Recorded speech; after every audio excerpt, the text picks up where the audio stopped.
Yo, ça va? Aujourd'hui, je vais te dire rien que la vérité, toute la vérité et sans bullshit. Et en plus de ça, c'est pas très réjouissant, mais nous, on s'en branle parce que ce qu'on vise, c'est du long terme. Je sais que t'es là pour savoir les chiffres, la thune que je gagne, mais avant ça, je vais te faire un petit résumé de ce mois-ci, de ce que j'ai appris et vers où j'ai envie d'aller. Alors ce mois-ci, c'était clairement le mois des découvertes, et en gros, c'est le mois où j'ai essayé de trouver plein de nouveaux projets, essayer de m'intéresser à plein de nouveaux petits projets du coup, et des projets pas tous très grandioses. En termes de play to earn, j'ai notamment in et mint dans Neoland, où j'ai mint 3 land pass, donc 2 silver et 1 bronze. C'est relativement moyen, je pense que je suis dans la moyenne de la chatte. Sinon, en mode rythme de croisière, j'ai toujours ma guilde Axie qui tourne avec mes scholars philippins. Mais par contre, là-dedans, c'est quand même vachement la galère. Parce que si tu le sais pas, en gros, ils ont eu un typhon avec des inondations et j'ai pas mal de scholars qui ont été impactés. En plus de ça, il y a vraiment la baisse du SLP. Et donc, ça en a démotivé plus d'un. Mais sinon, en vrai, on arrive à peu près à sauver les meubles.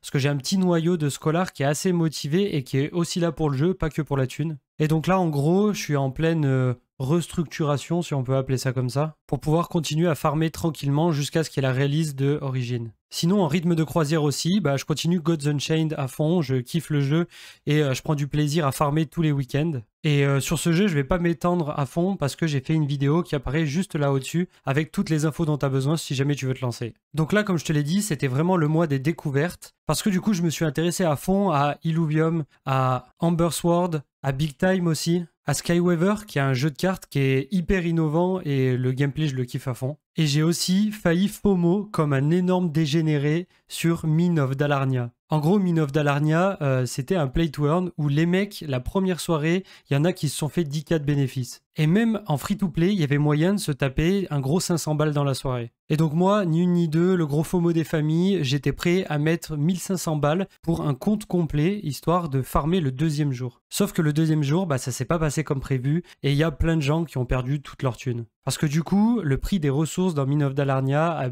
chuté en masse. Et donc tous les gens qui étaient là pour farmer et revendre les ressources instant, ils se sont fait avoir. Donc mon gars, j'ai jamais été aussi près de FOMO, donc fais bien gaffe à toi parce que c'est vrai. Ça existe ce truc. Ok, encore un peu de patience, je vais te donner les chiffres, mais avant ça, je vais t'expliquer un peu les perspectives que j'ai moi au mois de mai. Donc ce mois-ci, je prends un peu la décision de me calmer un peu de ce côté-là. Donc quand je dis ça, c'est éviter de chercher tous les projets de la Terre comme un gros dégénéré. On va essayer de rien dépenser et de stabiliser tout l'investissement. Et ça dans le but de tanker un petit peu cette mauvaise passe des cryptos et des play to earn, jusqu'à ce qu'il y ait les gros projets AAA qui sortent d'ici cet été normalement. Illuvium, Big Time, tout ça.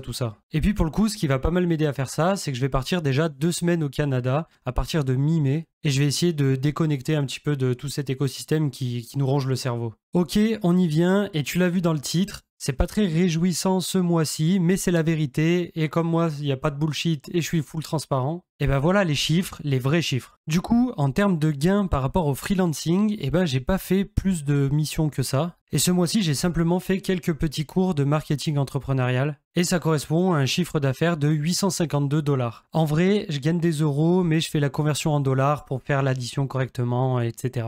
Et en plus de ça, si tu veux, le prix de l'euro par rapport au dollar, quand je convertis, ça commence à faire de moins en moins. En vrai, je crois que l'euro est en train de devenir un shitcoin. Et au niveau des play to earn, il y en a toujours que 2 qui tournent et qui me rapportent un petit revenu chaque mois. Et c'est ma guilde sur Axie Infinity et mon skill sur Gods Unchained. Et ça, avec le prix des crypto-monnaies de ces jeux, ce mois-ci, ça représente seulement 210 $. Ce qui est clairement ridicule par rapport à ce que j'ai déjà pu gagner. Donc voilà, ma philosophie actuelle, c'est d'essayer de tanker ça comme un cowboy, de rester digne et fort jusqu'à l'arrivée des vrais jeux play to earn, et de ne pas FOMO en écoutant les influenceurs vendeurs de rêves qui puent la merde.